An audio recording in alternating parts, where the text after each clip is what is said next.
In this video, I want to show you how to create a lead for either real estate, insurance, or home loans.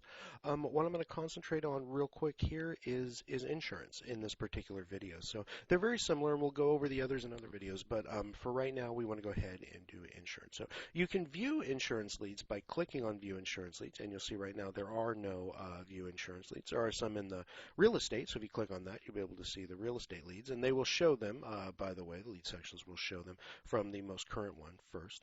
So in here, in insurance, right on top of View Insurance Leads, we have Create New Lead. And when we click on that, it takes us into an area to create a new lead for whatever we want to create, whether it be for, I can create a lead for home loans, I can create a lead for real estate, but here I want to create a lead for insurance. And this is the most extensive portion of the form here. So I'm going to go over, all of this actually doesn't need to be gone over, so I'm going to go ahead and go over this and kind of let you know what all of these different sections do as far as putting information into the system, and then exactly what you need to do to be able to separate these particular leads so that people will know that they are an insurance lead and can be easily accessed in the system by other people. So I'm going to go ahead and come up here, and I'm just going to go ahead and add in a first name, and I'm just going to go ahead and put all my own information in here. And then I'm going to go ahead and put in my phone right there, and you can put in a mobile phone down here if you want. It can be either a home phone, or if this is a cell phone, put a mobile phone. Down here is an email address, and I'm going to put that. So this is just some quick, simple information about the client right here, the individual that you're talking to. Up here's the owner. It'll automatically be populated with your login. Over here's the status, and if you were contacting the lead, but you've contacted them and nothing's really happened, you could just put that as contacted in the system. Generally speaking, you're going to put the lead as open when you first create it in the system. That will let the system know that the lead is open, nothing's been done with it. It's an open lead and something needs to be handled. And there are several different ways in the system that we can do that, and we will go ahead and decide on that architecturally wise later. But right now, what I want to show you how to do is actually get a lead here in the system. So I'm going to go ahead and as a default, I'm going to go ahead and set the source to open, or the status to open, and then the source is going to be where they came from. If you don't know, you can always put other, they came from the TA website or partner. I'm going to go ahead and put website. Let's say that they were on the insurance page on Toyota Automatic, and they came over from there. This is a description. This is basically a notes field for the lead. You can make it larger if you need to be able to see notes. If it's really large, it will move and increase for you. You can increase the size of it. They're very easy to do. Also make it smaller if you want to. But this is just basically a description and just gives you a notes field. It can be added to, appended to, and the easiest way, in my opinion, to go ahead and in the description field here would be to go ahead, and today would be to add the date and then a dash and then whatever comment that you wanted to put in there. And then for the next note, I would put another date down there, and then just like that, and continue to go for comments. It would let people know. You could just kind of use this as a comment section, or you can just use it as a quick little note section. It doesn't matter. That was just my particular idea. So I'm going to skip past home loans and real estate right here and come down to insurance. And the first couple of sections right across here are about their current policy. Who is their current policy? Maybe their current carrier is Allstate, and their current policy, maybe it expires, on August 6th. So I'm going to go ahead and put August 6th.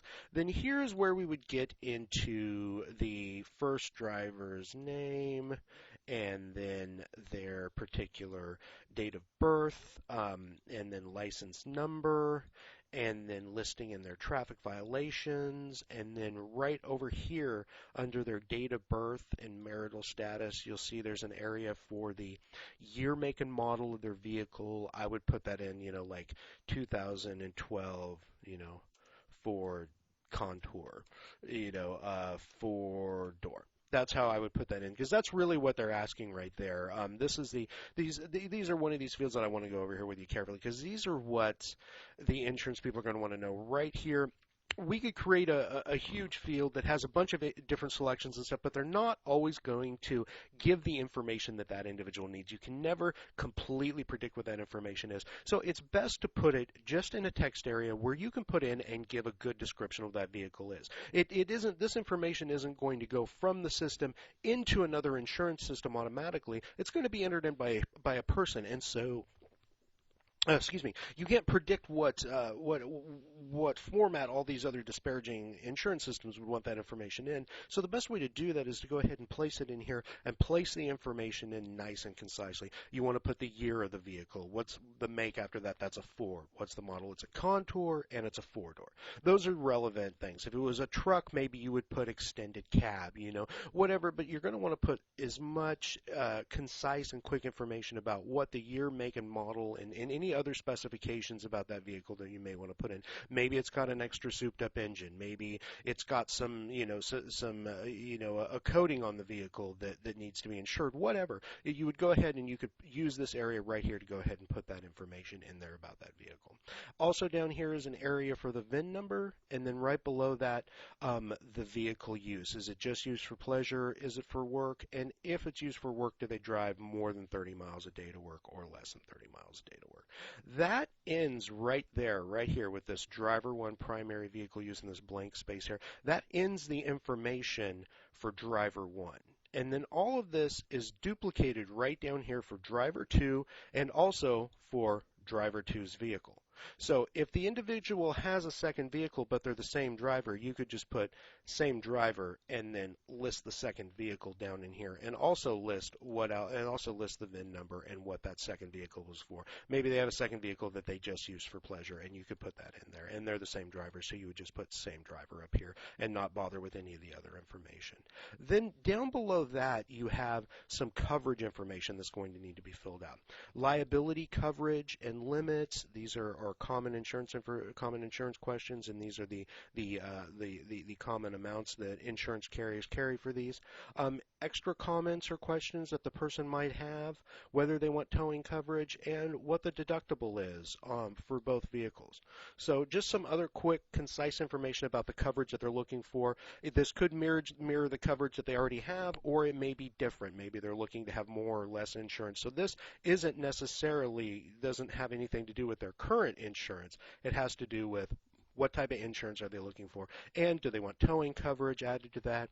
What's their deductible that they're looking for? That's what this is, and any other instructions or questions that you may want to go ahead and let the insurance agent know. And once again, this is a text field, and it is expandable, so you can go ahead and expand that and take a look at the information in there.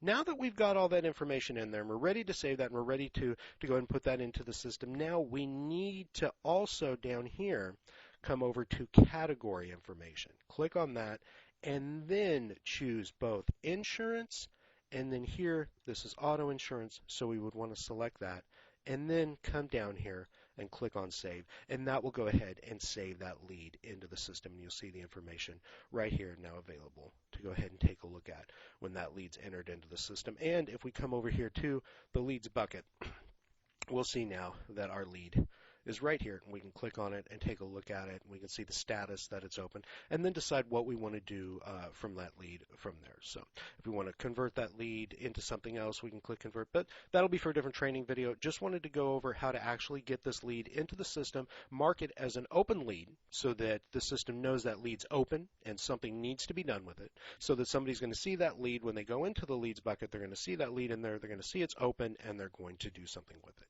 So that's exactly what we trained here for in this video, and if you have any other further questions, or if we weren't clear enough, or you need some more specifics on the process, please just let us know. Thanks, and have a great day.